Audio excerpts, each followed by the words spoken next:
Oui. Oui, simplement pour revenir sur, vous disiez, dans les pays africains, on cache, c'est pas si vieux chez nous. Ah oui, pas se voiler la face, et ça existe encore, puisqu'on découvre encore aujourd'hui des familles en abandon ou qui n'ont pas eu accès à ces structures, donc il faut qu'on soit très vigilant. Et autre chose, dans toutes les propositions qui vont fleurir, puisque avec les nouvelles lois sur l'agrément des centres de loisirs pour personnes handicapées, on va quand même voir fleurir des choses. Il faudra que les associations soient très vigilantes pour alerter et qu'on ait des vraies remontées, pour que ça soit bien inscrit dans les ordres du jour. En tout cas, je pense que le son en tous les cas. Quand on voit un petit peu, alors bon, moi je peux parler un petit peu au CNTLA où j'ai assisté à des réunions, effectivement, on a vraiment des infos au plus proche de l'actualité pour pouvoir après réagir avec force de proposition. Après, moi,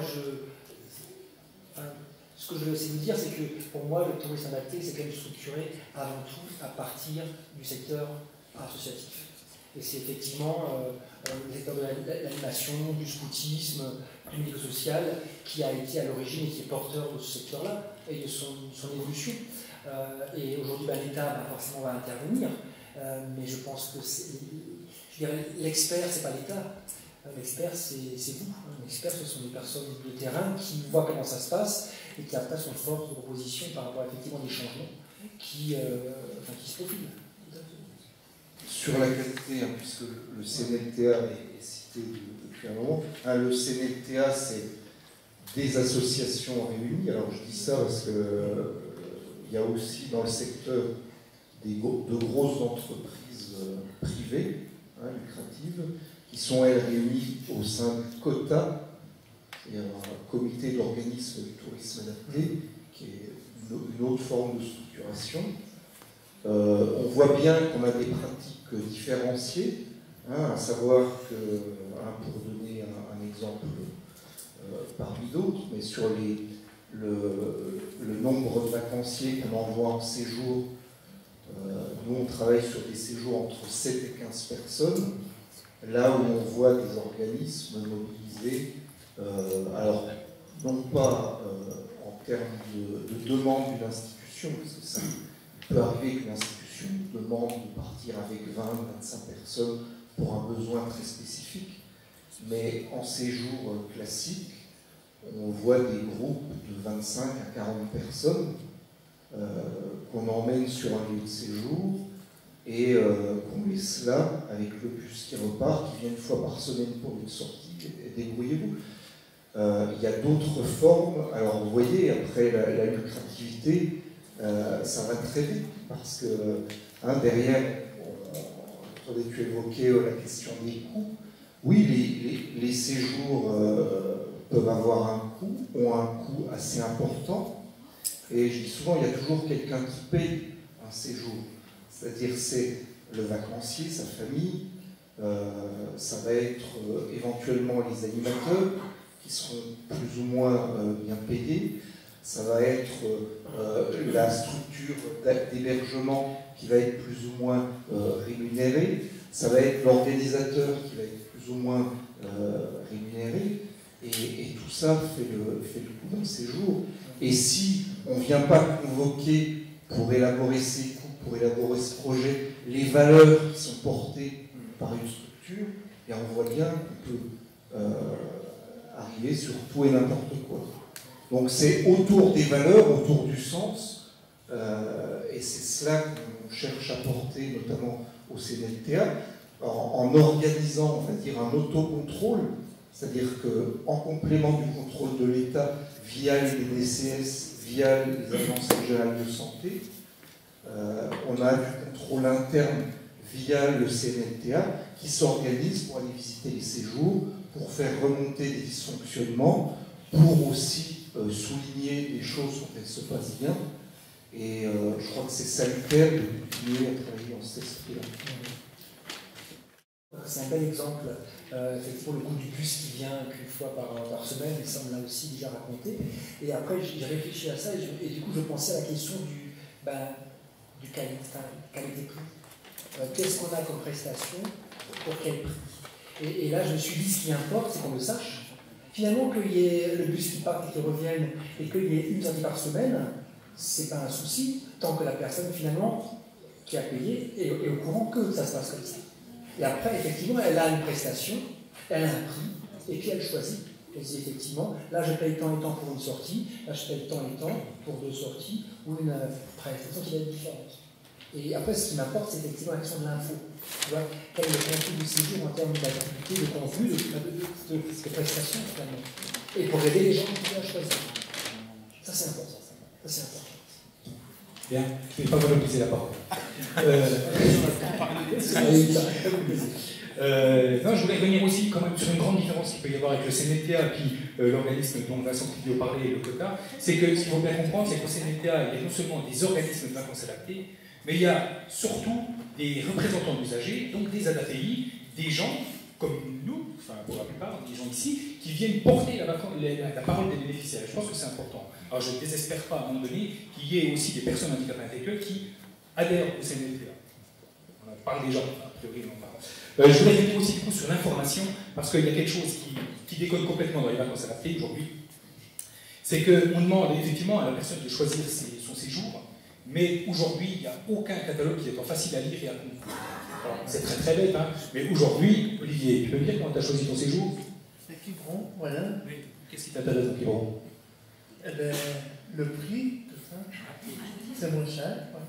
Et les activités, tu sais comment ça va se passer avant? Oui, mais je sais que la mer est plus près. Finalement, je crois qu'il a assez peu d'accès en fait, à l'information. Et puis aujourd'hui, on a beau lui donner un catalogue, on a beau lui envoyer un catalogue, si on n'est pas là, nous, pour l'accompagner, ça va être difficile. Voilà. Et je pense que du coup, c'est quelque chose qui peut être important. Je reviens aussi sur quelque chose que vous avez dit qui était assez important, c'est on a des gens qui ne râlent pas souvent. C'est souvent parce qu'on ne leur donne pas l'autorisation de râler, ou l'occasion de râler. Sur Besançon, alors je vais visiter des séjours sur place parce que c'est important aussi de pouvoir comparer ce qu'il peut y avoir marqué dans le catalogue, ce que les gens peuvent vivre, et puis ce que nous on peut voir. Je pense que du coup c'est important. Sur Besançon, ça fait quand même depuis 3 ou 4 ans qu'on leur demande, alors c'est le service loisir qui s'occupe de ça, c'est pas les éducateurs. Parce qu'on tient à ce que ça soit un peu déconnecté aussi de l'organique, et voilà, que ce soit d'autres personnes qui viennent les rencontrer pour savoir quelles vacances ils ont vécues. Ben, on a des retours, je vous promets, qui ne sont pas piqués d'hiver. Tout organisme confondu. Même l'UFCV. La chose qu'on a avec l'UFCV, c'est qu'on peut aller leur rencontrer et leur dire voilà. Et c'est ce qu'on a fait à l'automne, peut-être pas avec nous, c'est pas toi. Mais on a été leur dire ce qui ne marchait pas sur les vacances adaptées. C'est-à-dire que l'UFCV a entendu ce qu'on avait à leur dire. Sur d'autres organismes, que je ne citerai pas, ils ne sont pas adhérents au CNLTA. Donc voilà, c'est impossible de leur faire un retour. Parce qu'ils viendront tout de suite nous sortir des exclus. Voilà. Et du coup, c'est. Voilà, on va voir que je dis ça. Si je peux peut-être enchaîner en fait et reparler du futur décret, de la future réglementation. D'abord, la manière dont ça s'est construit, tu disais tout à l'heure que les évolutions notoires étaient issues du monde associatif et qu'elles étaient ensuite prises en compte par les pouvoirs publics pour réglementer, etc. Ce qui s'est passé dans la première version du décret en 2005, décembre 2005, le décret a été rédigé effectivement en proximité avec les associations, avec les principaux organisateurs, et particulièrement l'UFCV. On était très présents, il faut le dire. On a même pris la plume à un certain moment. Ce qui s'est passé pour le futur décret, qui est déjà rédigé, qui a déjà été signé, il manque quelques apostrophes pour pouvoir être édité. Il aurait dû apparaître là, normalement en janvier, donc c'est tout près. Il a été réalisé en intégralité par la DGCS, la Direction Générale de la Cohésion Sociale, en consultation des DRCS, Direction Régionale de Cohésion Sociale. Point. Le CNLTA a été consulté une fois que tout a été rédigé. C'est-à-dire qu'on a envoyé au CNLTA et donc aux organisateurs de vacances et aux représentants d'usagers, donc il y avait l'UNIOPS qui était concerné dedans notamment, le CCH aussi, on leur a envoyé une mouture qui était déjà rédigée sans avoir au préalable pris en compte nos propres remarques. Pourquoi cette démarche? Parce que les remontées des visites, des séjours, tout organisme confondu, étaient à ce point négatives qu'il était urgent de réglementer. Voilà. Donc on est sur un décret qui, au départ, avait pris un mauvais pli finalement, c'était parce que ça se passe pas bien, alors il faut réglementer. Et le fait d'avoir le CNLTA qui est rentré dans le système de correction, a permis de redresser un peu la machine, si je peux dire, ou le système, pour dire attention, il se passe aussi des choses bien sur ces jours. Il ne s'agit pas de réglementer pour éviter la catastrophe, il faut réglementer pour que ça se passe bien, tout simplement. Ça a changé un peu l'état d'esprit. Le futur décret va réglementer en particulier les aspects de lecture des séjours. Il demande à ce qu'on soit plus clair dans ce qui est écrit, plus transparent. Effectivement, quand on lit des catalogues, j'en ai lu aussi beaucoup, il y a des aspects un peu opaques, sur les taux d'encadrement, on ne sait pas trop, il y a un groupe de 40, mais il y a une équipe de 6 à 12. On ne sait pas trop combien il y aura d'animateurs finalement. Les véhicules ne sont pas spécifiés, on ne sait pas s'il y aura des véhicules sur place ou pas. Les activités, c'est juste un laïus sur activités locales, accès. Bon. Parfois, ce n'est pas suffisamment précis. Le nouveau décret demandera des précisions. En revanche, sur les équipes d'encadrement et la formation, il restera encore assez ouvert, conscient que c'est quand même aussi une opportunité pour de futurs travailleurs sociaux de commencer à s'impliquer dans le domaine spécialisé, mais aussi parce que les séjours ne sont pas une institution en puissance. Voilà. Donc c'est encore un point que tu disais, un enjeu important qui sera traité plus tard. Parallèlement au décret, il y aura un guide de bonne pratique en fait, qui va être rédigé, et c'est particulièrement sur ce guide-là que le CNLTA et donc les organisateurs de vacances seront sollicités. Voilà. Je voulais apporter cette précision d'actualité, même si c'est un peu en avance. Oui, merci pour ces précisions, parce que je pense en tout cas un enjeu que moi je repère et qui se joue dans les débats et les discussions, c'est est-ce que finalement le tourisme adapté fait partie du travail social, ou comment il se positionne par rapport au travail social. Et le point de rencontre, ça pourrait être, là, comme tu disais, la question d'encadrement. Qui vient encadrer, un travailleur social, de quel type, comment, enfin voilà. Si c'est pas lui, dans ce cas, telle formation, machin, voilà. Donc effectivement, il y a de gros enjeux qui se jouent par rapport à cette question du positionnement de deux champs qui chacun veulent, enfin en tout cas qui veulent rester, qui sont pour l'instant autonomes et qui doivent voir après comment est-ce qu'ils peuvent cohabiter. Voilà, est-ce qu'ils cohabitent comme ça, parce que finalement ils sont plutôt après vraiment interpénétrés avec effectivement d'autres types de relations et puis d'encadrement à penser sur le terrain. Oui, moi j'aurais bien voulu savoir, donc si j'ai bien compris, au sein du CNLTA, il y a des informations qui est faite pour le personnel encadrant et au sein de certains organismes. Bon, moi j'ai passé mon BAFA, c'est pour faire de l'animation auprès d'enfants, et qu'est-ce qui existe pour... parce que voilà, on a un peu des retours des fois de gens qui... Effectivement, le CNLTA, au CNLTA, nous avons, donc l'UFCV et d'autres organisateurs membres du CNLTA, nous avons créé un référentiel de formation. D'abord, on a créé le terme animateur-accompagnateur, c'est-à-dire qu'on a défini cette notion, parce qu'on a considéré que sur le terrain, nos animateurs n'étaient pas simplement animateurs, ils n'étaient pas simplement accompagnateurs, ils étaient un peu des deux. Voilà. Et donc on a référencé la fonction de l'animateur-accompagnateur et on l'a décliné en modules de formation.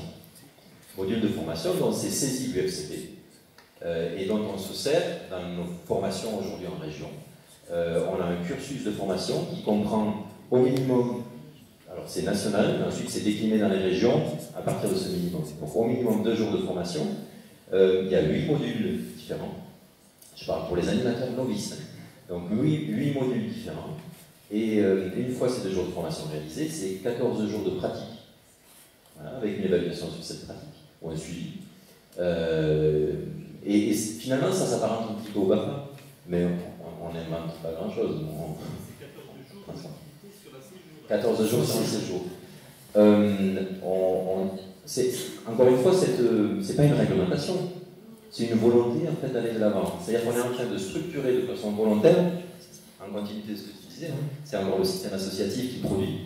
On invente un système qu'on s'auto-applique en contrainte sans que ce soit pour autant obligatoire. Le futur décret dira simplement demain que les directeurs de séjour doivent être compétents, doivent avoir une expérience dans le domaine du handicap. Voilà. Et les animateurs auront des compétences. Point. Ça s'arrêtera là.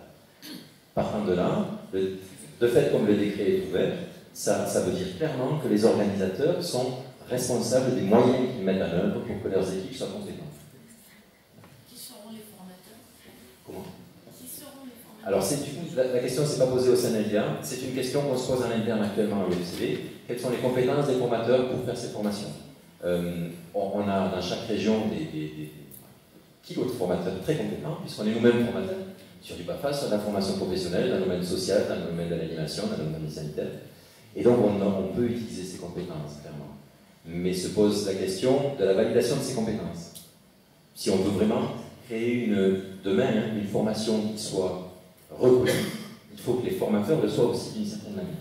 C'était la nature de la question. Voilà, clairement. Donc c'est vrai que le système de la formation est complexe et global. On est aussi sur une réflexion de valoriser les compétences acquises de nos animateurs sur le plan européen, le référentiel européen de formation. Donc c'est vraiment très large dans la reconnaissance du volontariat, dans l'implication associative. Et on revient aussi sur l'idée même de l'éducation populaire. On accueille des gens qui veulent s'impliquer dans une action qui a du sens, l'animation adaptée. On les aide, on leur fournit une formation, on les accompagne sur la préparation de leur séjour, parce que ça fait partie de la formation, l'accompagnement pour la préparation. On les accompagne en séjour, et ensuite on valorise leur action. Voilà. C'est un global. Alors juste pour préciser ce que dit Sébastien, la formation dont il parle, elle est interne au CNTA. Ce n'est pas une formation qui est reconnue au niveau national, mais elle fonctionne pour les adhérents de la structure, enfin du CNTA. Ça, c'est un point important qu'il faut avoir en tête. Et ensuite, je pense qu'il faut bien... Moi, je fais une lecture, tu me diras ça même que moi, par rapport à tout ce qui est encadrement. Je me dis que il faut distinguer les séjours enfants et les séjours adultes. Les séjours enfants, aujourd'hui, ça me paraît bien calé. On a une réglementation jeunesse et sport qui structure tout ce qui est enfant. On a du BAFA, du BAFD, avec l'option handicap. Donc logiquement, on a déjà, je dirais, un socle assez bien construit pour répondre aux séjours adaptés pour les enfants. Pour les adultes, voilà, on a l'article 48, avec l'agrément vacances adaptées organisé, voilà. Mais le BAFA, pour moi, il ne répond pas à la prise en charge d'adultes. Le BAFA est pour les enfants. Donc de proposer un encadrement, je dirais, BAFA sur du séjour adulte, handicapé, je me dis qu'il y a entre finalement la formation et le public, il y a un décalage, parce que, bon, alors, ça c'est mon point de vue, c'est une lecture que je fais, et qui est partagée parfois pas, mais voilà. Donc je pense qu'il faut séparer les séjours enfants, les séjours adultes, en termes de problématiques, de réglementation, et puis après aussi d'encadrement, parce qu'on n'est pas du tout sur la même logique, à mon avis. Et le gros problème pour moi, c'est plutôt le secteur adulte, avec là aussi, alors le CNTNA a les choses par rapport aux adhérents, mais les structures hors CNTNA, comment est-ce qu'elles font? Chacun fait un petit peu ce qu'il veut.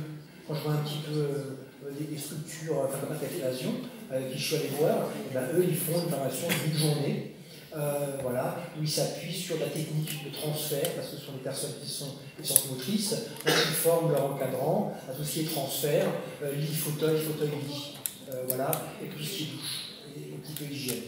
Voilà à quoi se résume leur formation. Donc après, chaque structure va former, pas former, un petit peu à sa guise.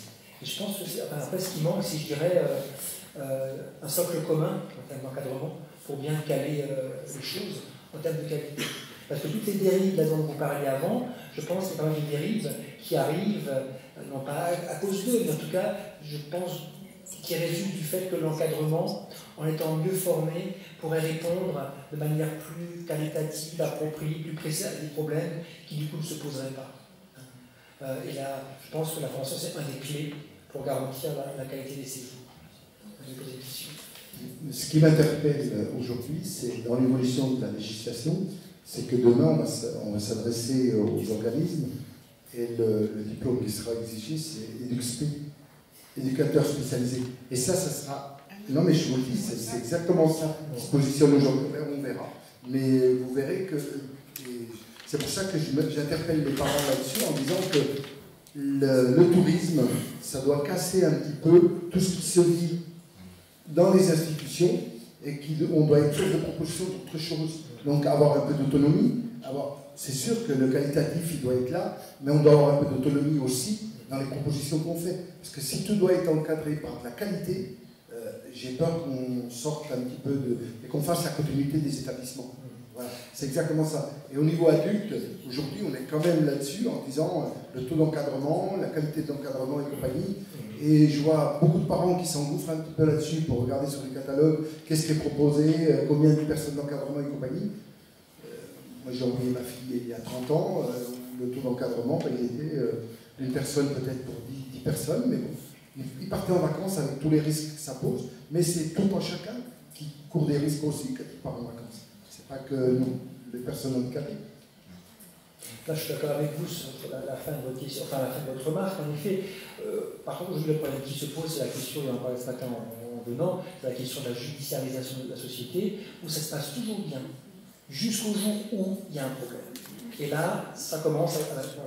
Donc, je pense qu'il faut en tout cas que chacun prenne ses responsabilités. Finalement, il soit au courant de ce qu'il engage, lorsqu'il autorise ou autorise pas, finalement, par exemple, un groupe d'adultes à nager dans une piscine sans surveillance. Par exemple, c'est une question qu'on a parlé ce matin. Après, pour revenir au début de notre intervention, je ne pense pas que les XP niveau 3 soient un petit peu la clé, une des clés centrales du changement, pour deux raisons. Parce que le problème qui se pose pour moi par rapport à l'encadrement de séjour adulte ou enfant, c'est la question, je dirais, de la pérennité du travail. Ce n'est pas un boulot à temps plein, c'est un boulot de vacances qu'on fait de manière saisonnière. 2 semaines durant la vacances de Pâques, 2 semaines à Noël, un petit peu en février, durant les vacances d'été, mais c'est pas un boulot, voilà, c'est un petit peu une fonction comme l'intermittence du spectacle. Vous voyez, un petit peu des choses où on bosserait un peu par cachet. Et puis ensuite, deuxième point par rapport à l'UXP, aujourd'hui, dans la refonte des formations du travail social, l'UXP est amené à passer du niveau 3 au niveau 2, enfin presque à la fonction de coordination, donc c'est pas lui qui nous amène à répondre aux besoins de l'usager. Parce qu'il est plutôt aujourd'hui coordonnateur ou majeur d'équipe.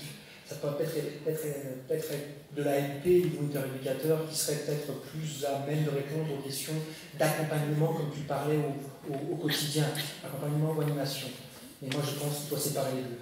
Moi, je pense pas qu'il faut mélanger travail social et tourisme adapté, ce sont deux choses différentes.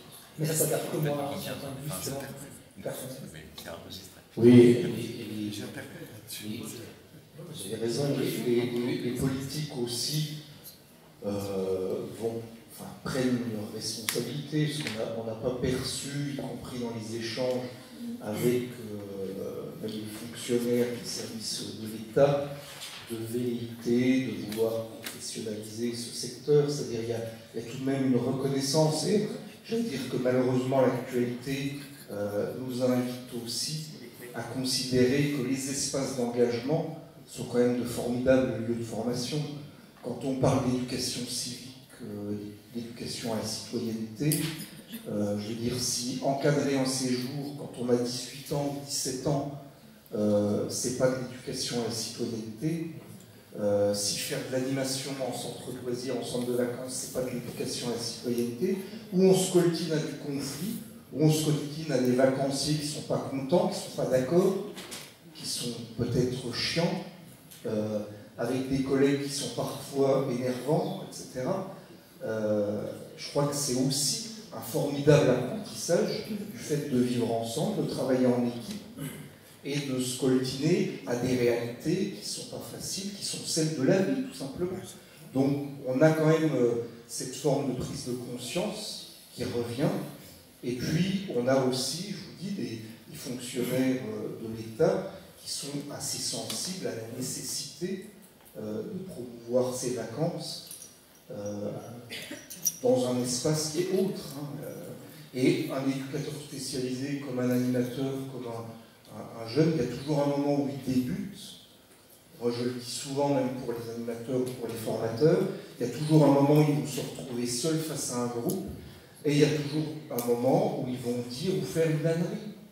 Et c'est en disant, en faisant une ânerie, et en essayant de corriger derrière, qu'ils vont prendre conscience de leurs compétences, de leurs limites, de ce que fait une bêtise sur un comportement, de comment il faut que je répare derrière. Et c'est comme ça que les gens progressent. La vie, ça ne s'apprend pas dans les bouquins, et la vie sociale, ça ne s'apprend pas. S'il suffisait de certifier et de valider des diplômes pour être compétent, ça se saurait. Or, on voit bien que dans toutes les filières professionnelles ou volontaire, on trouve aussi des limites au diplôme. La compétence, ça s'acquiert sur le terrain, avec de l'expérience éprouvée, avec des essais-erreurs, avec des réussites, et puis avec une valorisation de nos potentialités. Donc c'est ce qu'on continue à promouvoir pour les jeunes dans notre société.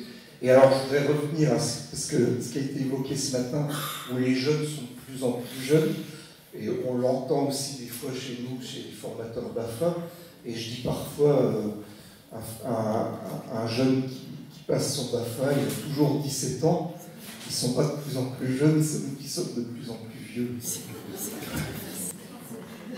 Mais finalement, quand on réfléchit un petit peu à cette question d'encadrement qui finalement pose problème, je trouve que la solution elle est sous nos yeux. Moi, quand je vois un petit peu le BAFA, il répond parfaitement bien aux attentes et aux besoins d'encadrement de séjour pour enfants. Voilà, et c'est une formation qualifiante non professionnelle. C'est un bon équilibre. Pourquoi est-ce qu'on n'aurait pas le même dispositif pour les séjours pour adultes handicapés? Un BAFA va s'adapter. Et on a la solution, sans faire forcément un grand ramdam. Voilà, on a une solution intermédiaire qui pourrait être posée finalement. Les jeunes qui veulent faire de BAFA, dans une logique d'engagement un petit peu militant, de découverte ou autre, ils pourraient faire un diplôme peut-être différent qui serait beaucoup l'encadrement de séjour pour adultes handicapés.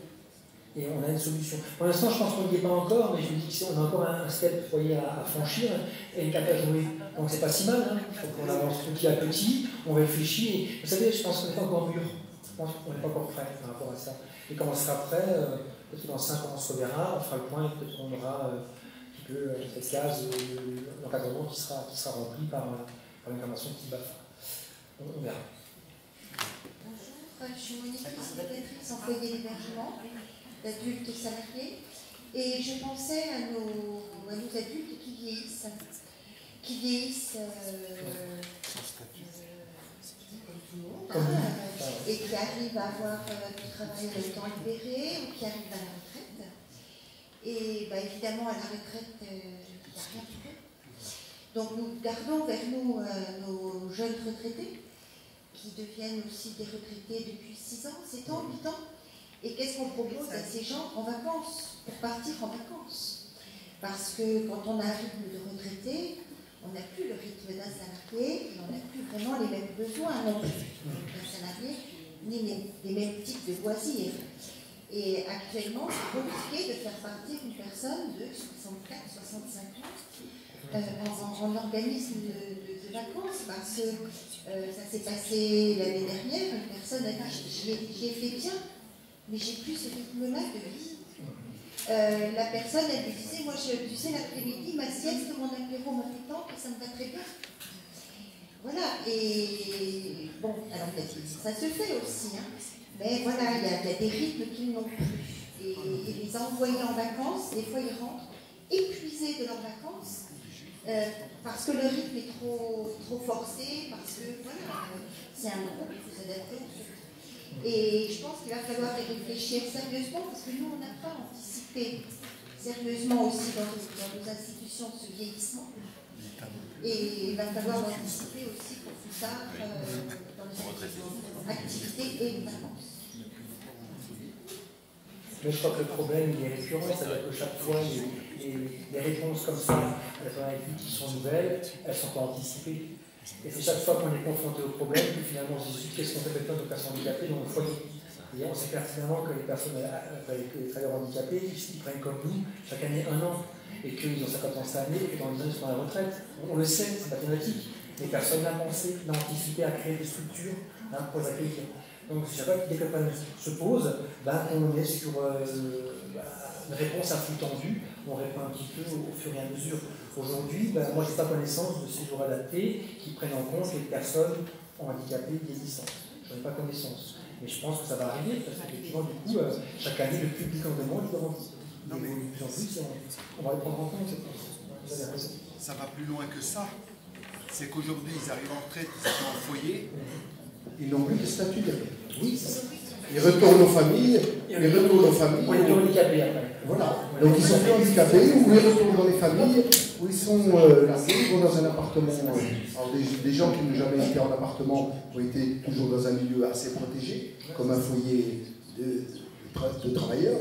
Et là, du jour au lendemain, plus de statut, plus rien. Comment on peut adosser à ça un rythme ou quelque chose qui est adapté? C'est difficile. Le législateur a quand même à plancher sur le problème, quoi. Alors là, moi, les réponses que j'ai vues sur le terrain sont des réponses qui sont portées par le milieu associatif, qui finalement demande, organise, crée une structure de prise en charge pour personnes handicapées vieillissantes. Et encore une fois, c'est le terrain qui répond à ce besoin. Juste pour apporter aussi une réponse vis-à-vis des séjours, c'est vrai que nous, la clé d'entrée des séjours, c'est l'autonomie. À la base, on parle d'autonomie. Donc, on va considérer que finalement une personne vieillissante, elle perd un peu en autonomie par rapport à son rythme de vie, et qu'elle va partir sur des séjours petit à petit de plus en plus faible autonomie. Elle est bonne, elle passe en bonne et moyenne autonomie, puis moyenne, etc. Mais ça ne répond pas vraiment, en fait. Parce qu'on peut garder une très bonne autonomie mentale, avoir simplement un rythme qui diminue. Un rythme de vie qui se ralentit, on va dire. Ce qui est logique. Alors, on a, du coup, la première réponse n'est pas satisfaisante. L'autonomie n'est pas suffisante, la qualité d'autonomie. Du coup, dans certains catalogues sur l'UFCV, on voit apparaître des séjours pour personnes vieillissantes. Mais dans un catalogue de 40 séjours, il y en a 2. Alors, on parlait de la diversité tout à l'heure, il n'y en a pas, en fait. Il y en a très peu, c'est vrai que c'est difficile. Pourquoi c'est difficile de proposer cette diversité? Parce qu'il y a finalement peu de sollicitations aussi, proportionnellement, qui s'expliquent par 2 choses. D'abord, la personne handicapée elle-même qui vieillit, comme tout le monde, elle n'a pas vraiment envie de vieillir. Elle ne veut pas forcément être considérée comme papy tout de suite ou mamie tout de suite, donc elle veut continuer à partir avec ses copains, parce qu'elle est toujours dans le même foyer, parce qu'elle les côtoie.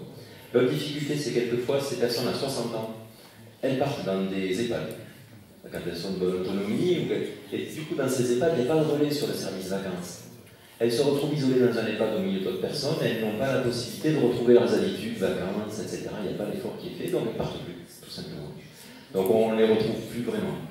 Alors c'est une généralité que je fais, on pourrait entrer dans des cas très précis, mais c'est une tendance. Du coup, on propose peu de séjours, c'est vrai, pour des personnes vieillissantes, tout comme à l'inverse, on propose peu de séjours pour des jeunes, voilà, des 18-25 qui sortent d'IME ou d'IMPRO, qui ne sont pas encore vraiment dans des structures adultes, et la transition n'est pas facile. Voilà. On en propose aussi assez peu. Vous parlez des EHPAD, effectivement, est-ce que c'est un marché qui nous est sur là, qui peut être intéressant? On a de plus en plus d'EHPAD partenaires, ça c'est clair. Voilà. Clairement. Parce que le problème de l'hébergement, c'est une chose, perdre à la fois changer d'hébergement, changer d'environnement, et puis faire le deuil des vacances, ça fait beaucoup pour avoir 60 ou 60. Alors, du coup, je vous sollicite dans la continuité. Je vous propose, dans vos institutions, lorsque vous avez des personnes qui partent à la retraite, de faciliter le transfert vers ces EHPAD en expliquant s'il y a des relais possibles avec les équipes d'accompagnement dans les EHPAD, d'expliquer les habitudes de vie et de permettre qu'elles se continuent, ce qui n'est pas toujours fait en fait. Il faudra les créer, comme disait Frédéric, il faudra donc les inventer. Il y a encore du boulot. Quand une personne part en EHPAD, et elle a une grande chance, parce que c'est vraiment très compliqué aussi d'avoir des places quand on présente une personne handicapée. On propose, nous, aux EHPAD, de continuer le suivi des loisirs et des vacances. Et de tout. Pour certains, de tout. Coiffeur, tout. Sauf qu'on va le faire, ils vont nous solliciter la première année, ils ne vont pas trop oser nous dire non et fermer la porte. La deuxième année, il faut forcer un peu plus la porte, et la troisième année, on n'existe plus. Et voilà, parce qu'on ne fait pas partie de l'établissement, on comprend aussi. Voilà. Et nous, notre employeur aussi nous dit, mais attendez, il y a les autres aussi qui sont là, et voilà. Là, il y a vraiment un gros travail à faire qui, je pense, est passionnant. Il faut inventer la transition. Voilà. Et c'est passionnant, vraiment. Moi qui travaille de plus en plus avec des personnes vieillissantes, c'est passionnant. Voilà. C'est l'objet d'une nouvelle journée d'études. Oui. Et je suis prête à venir avec enfants. Donc apparemment, Sébastien s'est engagé pour faire une journée de plus. On a été battu. Tu me diras quand, et d'accord, il y aura du monde à France. Voilà, je pense qu'on arrête du coup sur ces derniers échanges, parce qu'on a un peu dépassé comme on est parti. Il y a une pause ou pas maintenant? Merci en tout cas Frédéric pour ce